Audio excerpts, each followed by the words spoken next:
अब ध्यान से सुनो कथा, समझ में आएगा कि गृहस्थ किसे कहते हैं। आप लोगों को तो लगता शादी कर लो और बस घूमो पत्नी के साथ, यही गृहस्थ। वशिष्ठ जी के पुत्र हुए, उन पुत्रों को विश्वामित्र जी ने मार दिया। विश्वामित्र जी जानते कौन है? विश्वामित्र जी वही जिन्होंने राम जी का विवाह माता सीता से करवाया। राम जी को लेके गए ना विश्वामित्र महामुनि ज्ञानी। अहिल्या का जब उद्धार हुआ तो वहां विश्वामित्र जी थे। सुनो, विश्वामित्र जी हैं क्षत्रिय और वशिष्ठ जी हैं ब्राह्मण।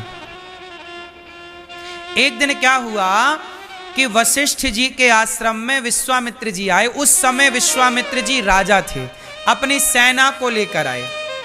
जब सेना को लाए तो विश्वामित्र जी जंगल में आए तो वहां वशिष्ठ जी मिले। तो वशिष्ठ जी ने राजा का विश्वामित्र जी का स्वागत किया कि आप आए हैं, पानी वानी पिलाया, कुछ खाने को दिया।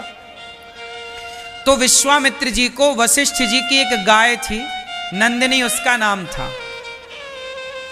वशिष्ठ जी की एक गाय थी, गाय सुंदर, वो गाय बड़ी सुंदर थी। तो विश्वामित्र जी बोले कि महाराज मैं आपकी गाय लेना चाहता हूं। तो वशिष्ठ जी ने कहा महाराज ये गाय हमारी है, हम आपको कैसे दे दें? तो विश्वामित्र जी अड़ गए, नहीं हम तो राजा है, तुम देते हो कि हम खोल लें? 3-5 मत करना, मारेंगे। विश्वामित्र जी राजा थे ना, सेना थी और ताकत तलवार की थी। वशिष्ठ जी तो साधु। वशिष्ठ जी बोले विश्वामित्र जी ऐसी बात ना करो, आप अपना भला चाहते हो तो चुपचाप निकलो यहां से। तो विश्वामित्र जी बोले अच्छा हमें धमकी दे रहे हो? सेनापति गाय खोल लो। गाय खोल ली। विश्वामित्र जी गाय को ले जाने लगे तो नंदिनी रम्हाने लगी।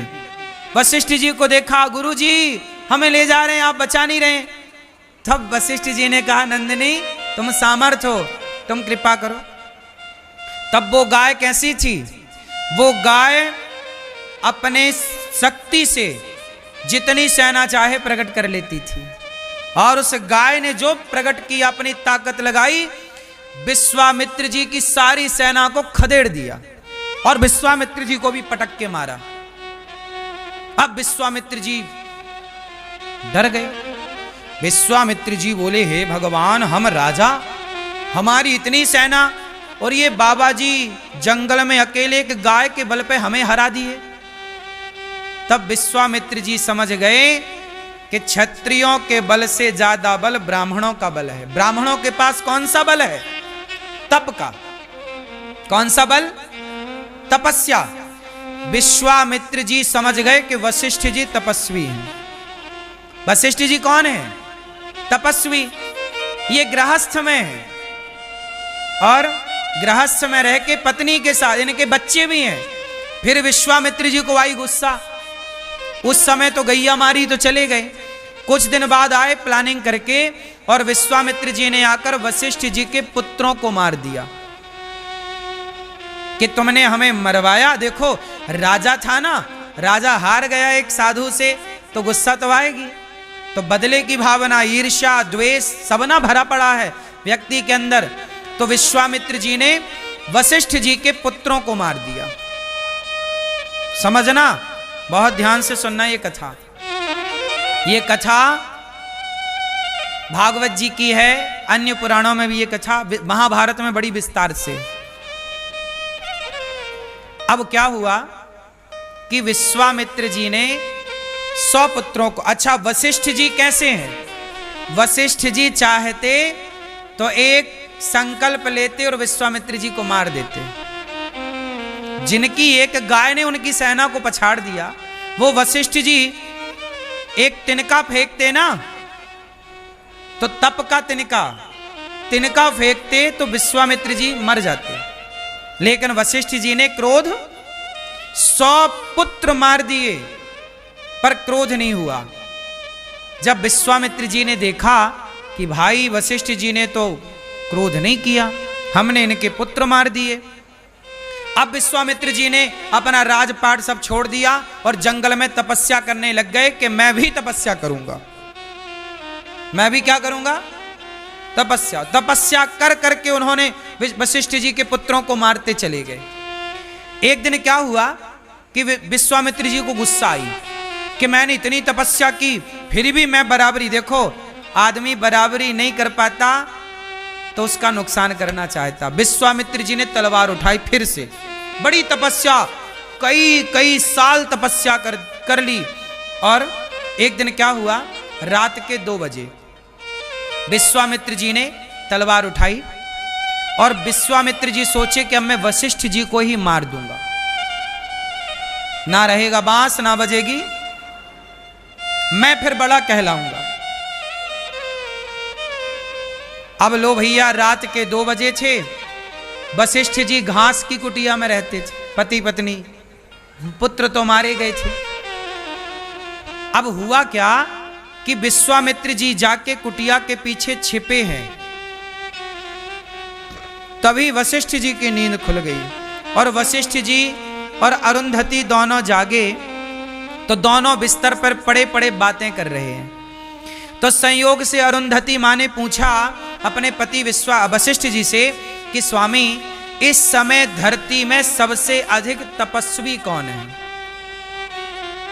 तो वशिष्ठ जी ने कहा, हे देवी, इस समय पूरी पृथ्वी का सबसे तपस्वी व्यक्ति कोई है तो विश्वामित्र जी हैं। सोचिए, विश्वामित्र जी वहां छिपे थे तलवार लेके, विश्वामित्र जी वशिष्ठ जी को मारने आए थे और विश्वामित्र जी बाहर छिपे हैं और वशिष्ठ जी उनकी तारीफ कर रहे हैं। वशिष्ठ जी उनकी तारीफ कर रहे हैं जिन्होंने वशिष्ठ जी के पुत्रों को मार दिया। तो वशिष्ठ जी ने कहा कि इस समय धरती के सारे तपस्वियों में सबसे श्रेष्ठ तपस्वी विश्वामित्र जी हैं। बड़ा त्याग करके बड़ी विधान से वो तपस्या करने लग गए हैं। जब विश्वामित्र जी ने ये बात सुना तो उनके हाथ से तलवार गिर गई कि देखो, मेरी अनुपस्थिति में ये मेरी तारीफ कर रहे हैं, जबकि मैंने इनके पुत्रों को मारा है। आपके बेटे को कोई मारे तो आप उसकी तारीफ कैसे करेंगे अकेले में?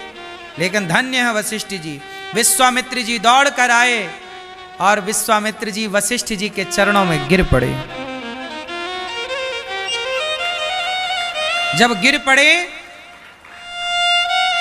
तब वशिष्ठ जी ने विश्वामित्र जी को संबोधन किया, उठो ब्रह्मर्षि, उठो उठो ब्रह्मर्षि। अब उन्होंने विश्वामित्र शब्द का प्रयोग नहीं किया, वशिष्ठ जी ने क्या कहा, उठो ब्रह्मर्षि। आज जिस दिन वशिष्ठ जी ने कह दिया कि ये ब्रह्मर्षि, उस दिन से विश्वामित्र जी भी ब्राह्मण हो गए। क्षत्रिय जात से यदि जीते जी कोई ब्राह्मण बना है तो वो विश्वामित्र जी हैं, ब्रह्मर्षि हो गए तप के प्रभाव से।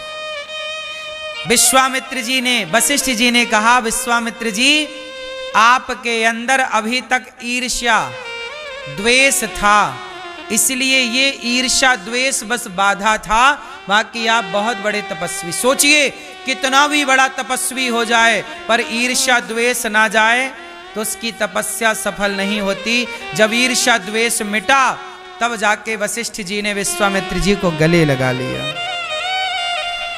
ये वशिष्ठ जी हैं जिनके 100 पुत्र मारने पर भी मारने वाला हत्यारा को उन्होंने गले लगाया। ये गृहस्थ संत हैं जिनके अंदर इतनी दया हो, इतनी करुणा हो, इतना त्याग हो, इतनी तपस्या हो, वही ना गृहस्थ है। गृहस्थ का मतलब भोगी नहीं, गृहस्थ का मतलब त्यागी। आज महाराज जी ने हम सभी लोगों को बहुत ही उत्तम एवं शिक्षाप्रद कथा सुनाई है। आशा करता हूँ यह शिक्षाप्रद उत्तम कथा आप लोगों को अवश्य पसंद आई होगी और हम सभी लोग इस कथा से कुछ न कुछ शिक्षा ग्रहण करके अपने जीवन को सुखी एवं सामर्थ्य बनाने का प्रयास करेंगे।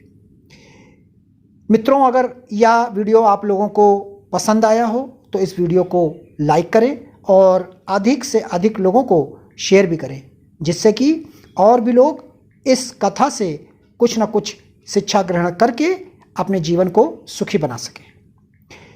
मित्रों, अगर अभी तक आप लोगों ने हमारे चैनल को सब्सक्राइब नहीं किया है तो तुरंत सब्सक्राइब कर लें, जिससे आने वाले शिक्षाप्रद महाराज जी के वीडियोस आपको समय पर प्राप्त हो सकें और आप उसे सुनकर अपने जीवन को सुखी बना सकें।